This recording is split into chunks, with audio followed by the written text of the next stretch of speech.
você piscou e adivinha, o Nando Moura arrumou mais uma briga, dessa vez com seus últimos aliados, Danilo Gentili, MBL e Marcelo Brigadeiro. O cara simplesmente não para.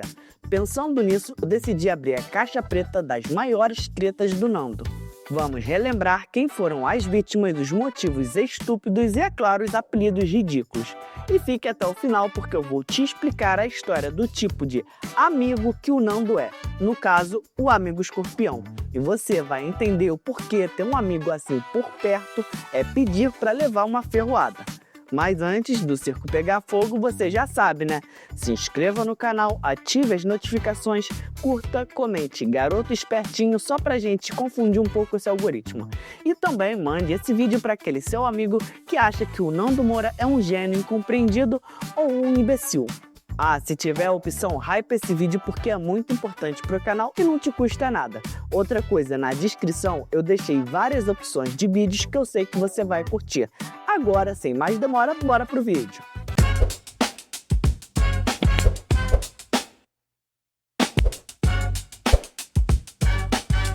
Se existe uma figura na internet brasileira que personifica a expressão terra arrasada, essa figura é Nando Moura.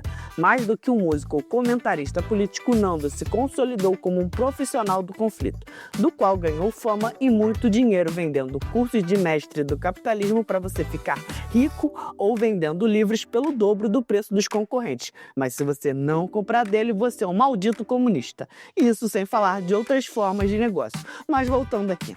Ele é um homem cujo modelo de negócios depende quase que exclusivamente de eleger um alvo, desumanizá-lo, oferecer a cabeça dessa pessoa à sua audiência para que eles destilem o seu ódio e tentem destruir a pessoa financeiramente e profissionalmente. Ah, antes que você venha me criticar e dizer que eu tô errado, saiba que eu já fui um gado de batalha, quer dizer, irmão de batalha dele. Então eu sei do que eu tô falando. Mas fazer o que, né? Adolescente só faz... Com uma oratória agressiva, edições frenéticas e um ego inversamente proporcional à sua estatura, ele não apenas coleciona amigos, ele vive deles. E essa história da estatura é verdade mesmo. Uma vez, ele antes de começar o vídeo pegou uma fita métrica para provar que ele não era baixinho. A trajetória do Nando Moura é um cemitério de amizades desfeitas e alianças traídas, onde ninguém, absolutamente ninguém, escapa da guilhotina moral que ele instaurou no seu quarto/estúdio. Na cabeça dele, ninguém presta. Na verdade, você só começa a prestar um pouquinho se beber das palavras dele e jamais questioná-lo. Em resumo, é tipo uma seita. Uma observação especial, nesse vídeo eu não vou colocar as partes dele falando porque caso esse vídeo viralize e chegue até ele, com toda certeza ele vai ficar irritado e vai tentar derrubar o meu canal, então eu não quero dar essa brecha. E eu sei que eu já falei antes, mas só pelo esforço e risco de ser cancelado por ele, que tal você deixar o seu curtir, se inscrever e ativar o sininho, beleza? Voltando aqui. A gênese do ódio, o anti-tudo. No início, o alvo era fácil e lucrativo. Nando cresceu surfando na onda antipetista e antilacração.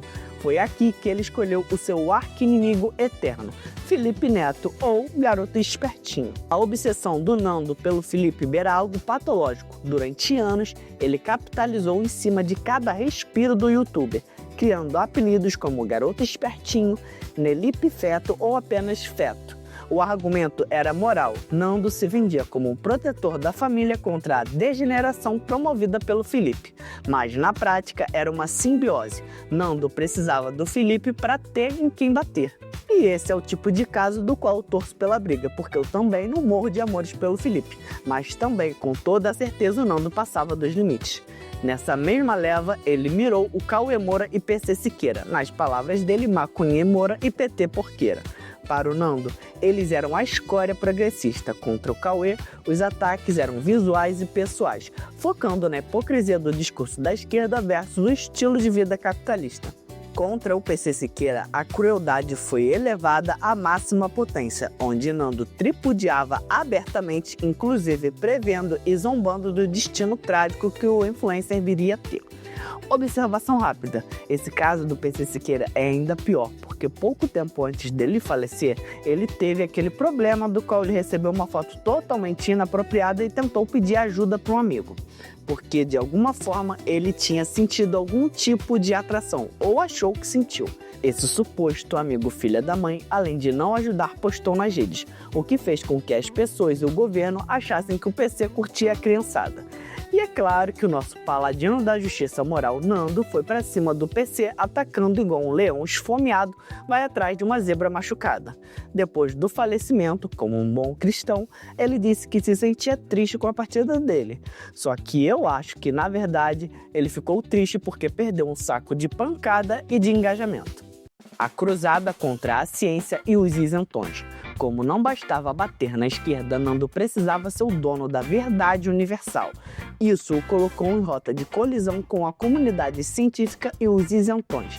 A vítima mais notável foi o Pirula, um biólogo que parece ser calmo e detalhista, o que é o completo oposto do Nando. E o Nando o apelidou de mestre dos magos, zombando da sua aparência e tratando seus argumentos científicos com arrogância acadêmica.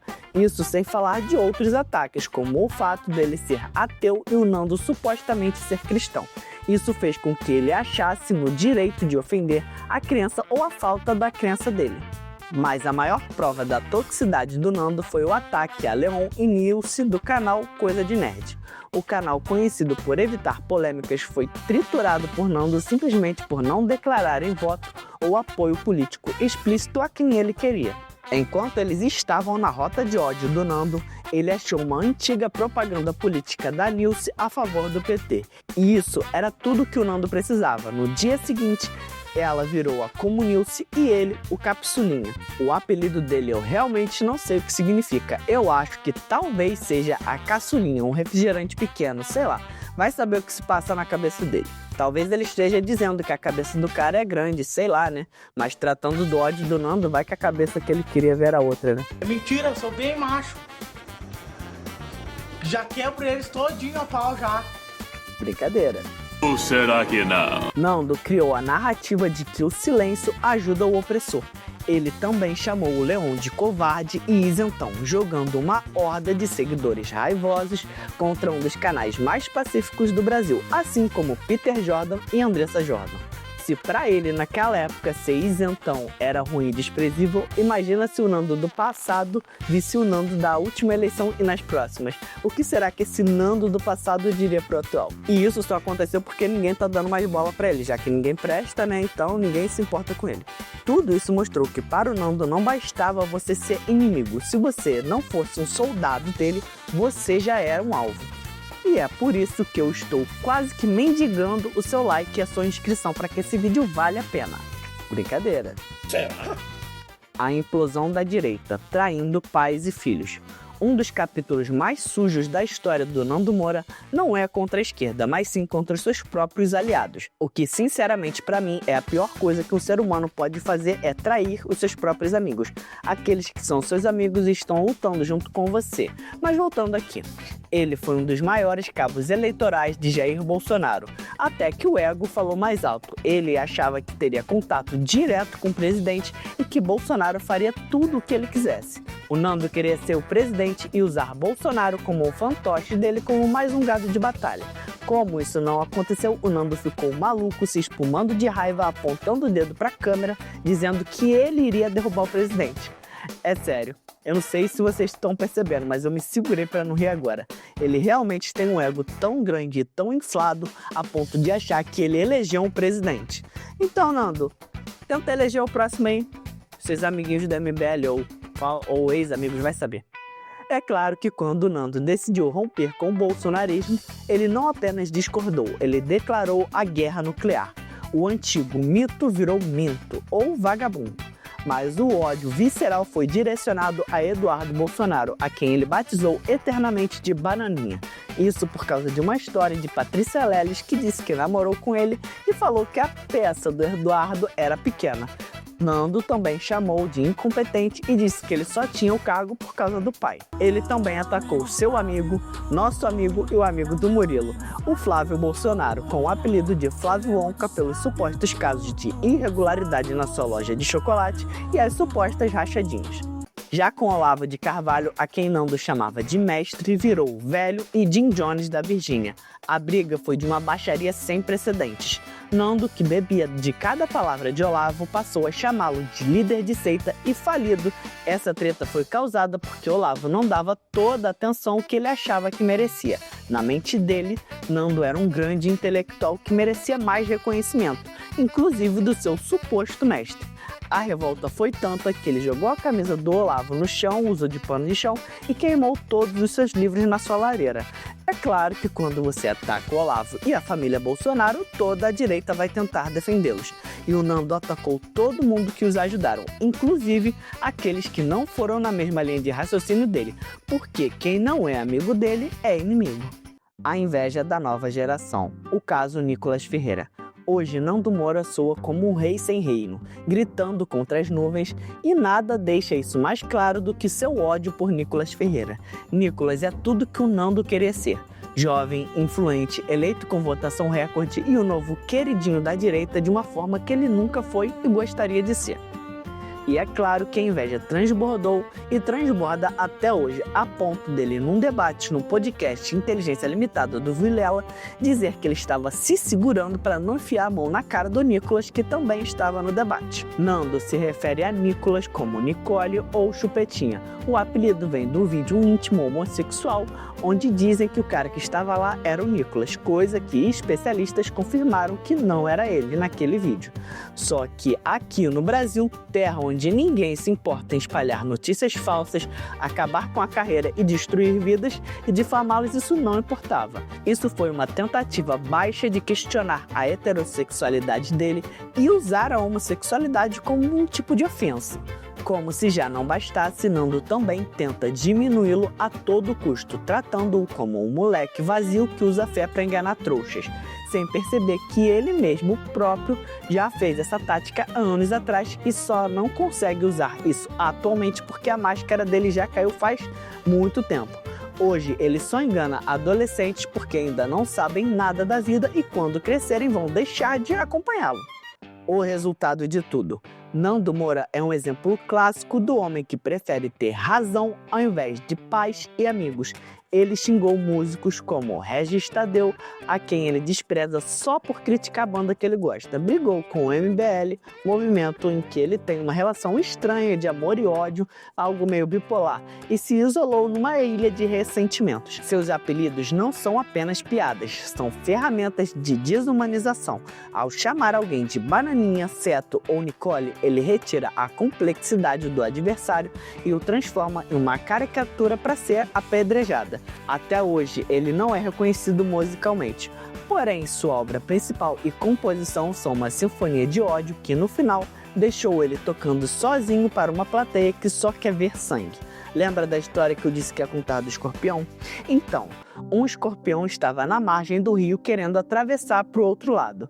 Só que como ele não consegue voar e também não consegue pular entre as pedras, ele ficou ali parado até que viu um sapo. Ao chegar perto, ele se apresentou cordialmente e contou sua história, dizendo que ele precisava passar para o outro lado. Ao ouvir a história, o sapo falou: "Desculpe, eu até queria te ajudar, mas você é um escorpião, eu sei que você vai me ferroar." Ao ouvir isso, o escorpião respondeu: "Você tá maluco? Eu jamais faria isso. Eu preciso de você. Não tenho por que eu fazer mal algum." Quando o sapo ouviu isso, ele decidiu ajudar. Ele se abaixou para que o escorpião subisse nas suas costas e então o sapo foi pulando entre as pedras. No meio do caminho, o sapo sentiu uma picada. Ao perceber que ele tinha sido ferroado, ele perguntou ao escorpião por que ele tinha feito aquilo. E o escorpião respondeu: "Desculpe, essa é a minha natureza." Nisso, os dois caíram no rio e se afogaram. O que eu quero dizer com essa história é que ficar perto e ter laços com pessoas que não te agregam e que sejam escorpiões faz com que, uma hora, o alvo seja você. você, mesmo que você tenha boas intenções e que seja uma boa pessoa, até porque isso não importa, já que a natureza da pessoa é fazer aquilo que ela sempre fez. E no final você vai ter o mesmo fim que essa pessoa. Nesse caso, o sapo acabou se afogando. O lado bom é que não somos escorpiões, e sim pessoas, então estamos aptos a mudar. Só que para que isso aconteça, a gente tem que pagar o preço, e às vezes é bem doloroso. Antes da mensagem final, eu quero deixar uma mensagem de aviso. Cuidado com quem vocês seguem e quem vocês ouvem. Às vezes você pode estar ouvindo um escorpião. Como eu disse no início do vídeo, eu era um dos gados de batalha. E todas essas pessoas eu odiava porque o Nando me mandava odiar. Imagine ouvir todo dia alguém que você respeita e gosta dizendo que uma pessoa não presta. Em algum tempo, com certeza você vai detestar essa pessoa, mesmo que não a conheça. O problema é que isso traz consequências. No meu caso, até hoje, tirando o Felipe Neto, de quem eu já não gostava muito antes de conhecer o Nando, todos os outros que ele mandava odiar, eu odiava. Até hoje eu não consigo acompanhar nenhum tipo de conteúdo das pessoas que ele não gostava, porque foram mensagens subliminares de ódio pré-implantadas, com o que fez com que eu detestasse essas pessoas sem nunca sequer ter ouvido a voz delas, como no caso do Casal Nerd do Cadê a Chave ou o Pirula. Pode ser que ao ver o conteúdo deles eu não goste, só que eu nunca vou saber se isso foi porque eu não gostei de fato ou porque eu já estou pré-programado para não gostar deles. Então, essa é a minha mensagem para você. Cuidado com quem você ouve e se deixa influenciar. Procure sempre pessoas que sejam melhores que você. Se você curtiu esse desabafo e retrospectiva caótica, já sabe, esmaga o like, se inscreva no canal e comente aqui embaixo qual foi a briga do Nando que você achou mais ridícula até hoje. Lembrando de novo que na descrição eu deixei cards de vídeos que eu tenho certeza que você vai gostar. Cuide um dos outros, cuide de você. Acertar e errar faz parte. Desistir, não. Te vejo no próximo vídeo. Abraços, fui!